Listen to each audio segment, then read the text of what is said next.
आज ही फॉलो करें। Rotational kinetic energy, ठीक है। Rotational kinetic energy, coming sir, yes coming. Rotational kinetic energy पढ़ने से पहले आप लोगों को मैं कुछ बात बताऊं, ठीक है।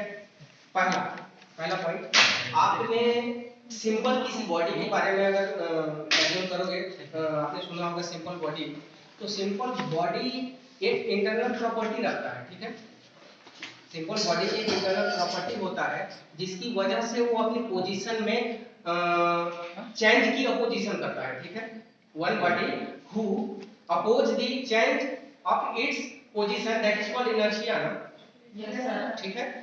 कोई भी बॉडी जो होती है अपनी पोजीशन में परिवर्तन का अपोजिशन करता है, दैट मींस परिवर्तन का विरोध करता है, हिंदी में बोलो, ठीक है। अपोजिशन करता है, दैट इज कॉल्ड इनर्शिया, ठीक है। इनर्शिया की वजह से वो क्या करता है, अपनी पोजीशन में चेंज होने का अपोजिशन करता है, ठीक है। इनर्शिया, तो inertia is a property of the body, ठीक है। अब सेम यहाँ भी चूंकि मुझे पढ़ाना है रोटेशनल काइनेटिक एनर्जी, ठीक है। रोटेशनल काइनेटिक एनर्जी पढ़ाऊंगा तो आप चूंकि यहाँ पे शब्द क्या देख रहे हो, रोटेशनल, वर्ड क्या है, रोटेशनल।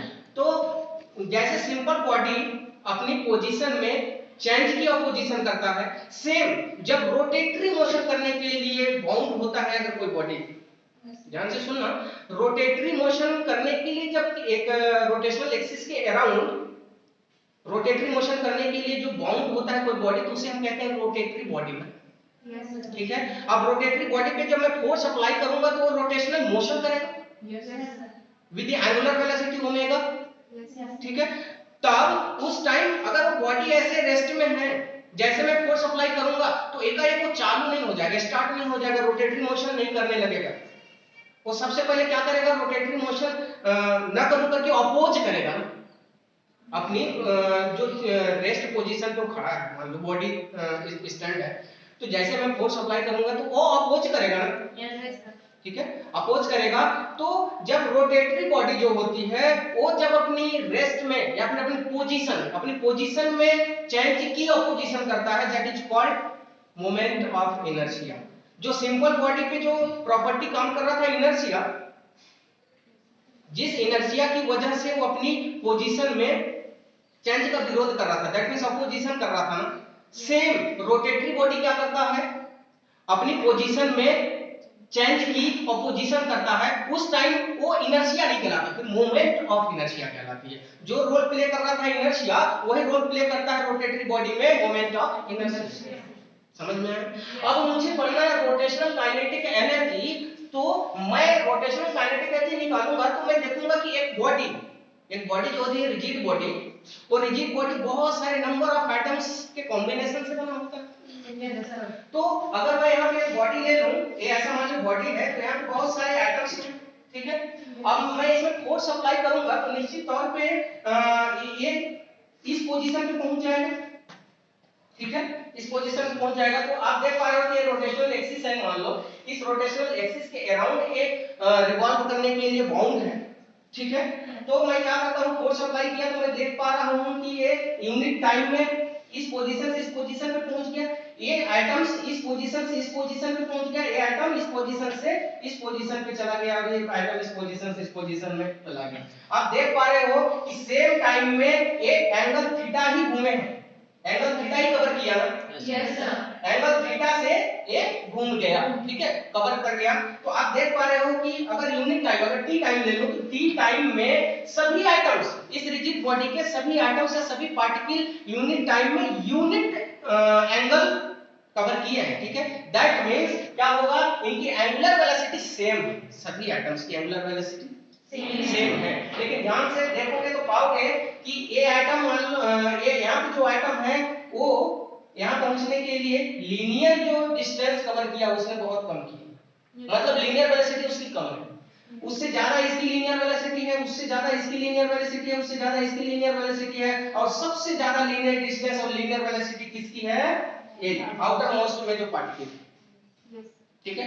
अब ध्यान से देखना कि इस रोटेशनल एक्सिस से जो जितनी डिस्टेंस पर होगा, जितनी अधिक डिस्टेंस पर होगा उसकी लीनियर वेलोसिटी उतना ज्यादा होगा। समझ में है? तो आप ध्यान से देखना कि रोटेशनल काइनेटिक एनर्जी मुझे चाहिए, और काइनेटिक एनर्जी की सिंपल फार्मूला हम क्या जानते हैं, division of classical mechanics mv square ना, mv स्क्वायर। तो ये फार्मूला ही हमें मालूम है, रोटेशनल काइनेटिक एनर्जी फार्मूला हमें नहीं मालूम है तो हम लिख लेंगे ना। तो जब यहाँ से हम रिलेशन निकालते हैं, इस डायग्राम से अगर मैं रिलेशन निकालूं कि जो आपकी लीनियर वेलोसिटी होती है वो किसके बराबर होता है, तो हम पाते हैं कि जो परपेंडिकुलर डिस्टेंस होती है रोटेशनल एक्सिस से उस एटम्स की, पर्टिकुलर एटम की, उसकी मल्टीप्लाई एंगुलर वेलोसिटी, क्योंकि एंगुलर वेलोसिटी सभी पार्टिकल की सेम है ना। ओके, अब v = r ओमेगा है। अब इस फार्मूला को लगा के मैं अगर रोटेशनल काइनेटिक एनर्जी लिखना चाहूं तो रोटेशनल काइनेटिक एनर्जी एक बॉडी की निकालने के लिए मुझे क्या करना पड़ेगा, उस बॉडी की जो फर्स्ट एटम है उसकी रोटेशनल काइनेटिक एनर्जी निकाल लूं, दूसरे की निकाल लूं, फिर थर्ड एटम की निकाल लूं, fourth atom up to so on, ऐसे निकाल के फिर सभी को कंबाइंड कर दूं तो मेरी उस बॉडी की रोटेशनल एनर्जी निकल जाएगी, रोटेशनल काइनेटिक एनर्जी निकल जाएगी। ठीक है, तो मैं मान लेता हूं कि ये जो बॉडी है वो m1 mass, m2 mass, m3 mass up to so on, ऐसे मास रखने वाले एटम्स से मिलकर बना है। ठीक है, combination of the atoms which have the mass m1 m2 m3 up to so on ना। Yes sir. ठीक है, अगर इस तरीके की बात करूं तो उसके लिए जो लीनियर वेलोसिटी अगर क्या हो जाएगा, m1 particle, m2 particle, m3 particle up to so on. ऐसा पहला पार्टिकल की कितनी है, उस रिजिड बॉडी की पहला पार्टिकल की मास m1, दूसरे की मास m2, तीसरे की mass m3 up to so on चल रहा है। तो इतना मास रखने वाले तो पहले पार्टिकल की रोटेशनल एक्सिस से डिस्टेंस कुछ होगा। तो मैं कहता हूं कि पहले पार्टिकल की रोटेशनल एक्सिस से डिस्टेंस r1 जो मास रखता है m1, दूसरे की r2 है, तीसरे की r3 है, up to so on. Yes sir. ठीक है, अब टोटल काइनेटिक एनर्जी मुझे निकालनी है तो मैं क्या करूंगा, E इक्वल टू लिखूंगा हाफ, क्योंकि मुझे फार्मूला वही मालूम है, हाफ mv स्क्वायर। ठीक है, तो हाफ m1, क्योंकि पहले पार्टिकल की बात कर रहा हूं, सभी की रोटेशनल काइनेटिक एनर्जी निकालूंगा, अलग-अलग पार्टिकल की सबको कंबाइन कर दूंगा तो टोटल रोटेशनल काइनेटिक एनर्जी आपका बॉडी निकल जाएगी ना। ठीक है, तो क्या हो जाएगी, हाफ m1 v1 स्क्वायर होगा कि नहीं होगा, होगा, plus half m2 v2 square plus half m3 square up to so on.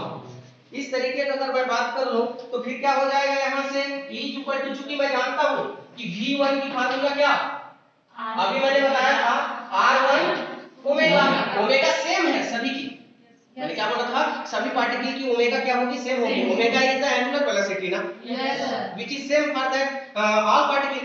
Yes sir, v2 equal to क्या, r2 omega, v3 equal to क्या, r3 ओमेगा, सब वैल्यू पुट अप कर दूंगा, ये कन्वर्ट हो जाएगा रोटेशनल। ठीक है, हाफ m2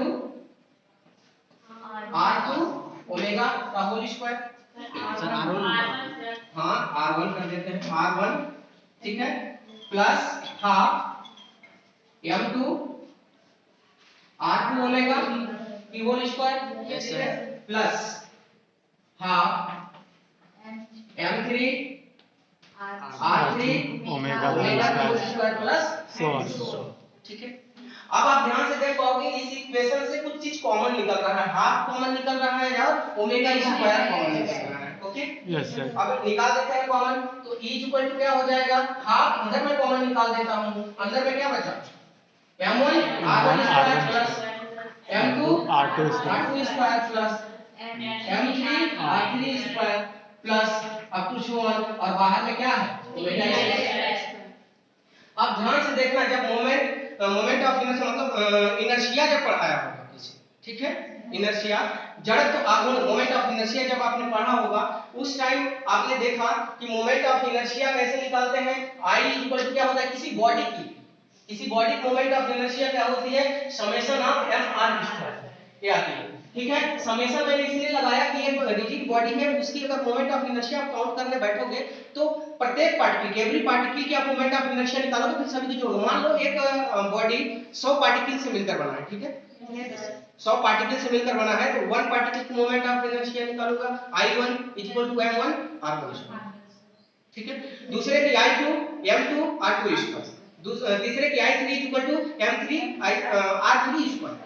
ठीक है, सबको जब कंबाइन कर दूंगा, समेशन लगा के जोड़ दूंगा, तो मोमेंट ऑफ इनर्शिया किसकी निकल जाएगी, उस रिजिड बॉडी जो उनसे मिलकर बना है। ठीक है, तो I equal to mr square, तो यहाँ पे वही दिख रहा है मुझे, सब जोड़ मतलब एडिशन दिख रही है ना सभी की। तो मैं अब यहाँ पे क्या लिख पाऊंगा, E इक्वल टू क्या, हाफ, और ये जो ब्रैकेट के अंदर में है वो तो मोमेंट ऑफ इनर्शिया है किसी रिजिड बॉडी की, तो क्या लिख पाऊंगा इसे मैं, समेशन ऑफ, या फिर I लिख दूं ना डायरेक्ट, I एक बार तो लिख दूं summation m r square bracket और ओमेगा स्क्वायर। ठीक है, आगे चलो, तो E इक्वल टू क्या हो जाएगा, half summation m r square क्या I ना, और ये हो गया ओमेगा।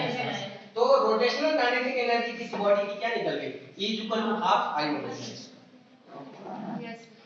आप ध्यान से देखना, यहाँ पे एक मजेदार बात और दिखेगी, क्या कि E equal to half I omega square निकला। अभी तक हमने काइनेटिक एनर्जी क्या पढ़ा है, half m v square, rotational kinetic energy क्या निकाल दिया हमने, हाफ I ओमेगा स्क्वायर। देखो लीनियर बॉडी जो होती है उसके लिए वेलोसिटी का काम v करता है, लीनियर वेलोसिटी। अब वही काम सेम वेलोसिटी क्या करने लगा, रोटेटरी बॉडी के लिए क्या करने लगा, ओमेगा, एंगुलर वेलोसिटी के रूप में। ठीक है, अब यहाँ पे मास काम कर रहा था जो किसका कारण था, इनर्शिया। इनर्शिया के कारण क्या होती है, रीजन क्या होती है, मास, जिसके पास ज्यादा मास होगा उसकी इनर्शिया ज्यादा होगी। ठीक है, सेम रोल प्ले कौन कर रहा है, आई, मोमेंट ऑफ इनर्शिया। तो जो सिंपल बॉडी में जो काम करता है मास, वही रोल प्ले करता है यहाँ पे आई, रोटेटरी बॉडी के लिए। Yes sir.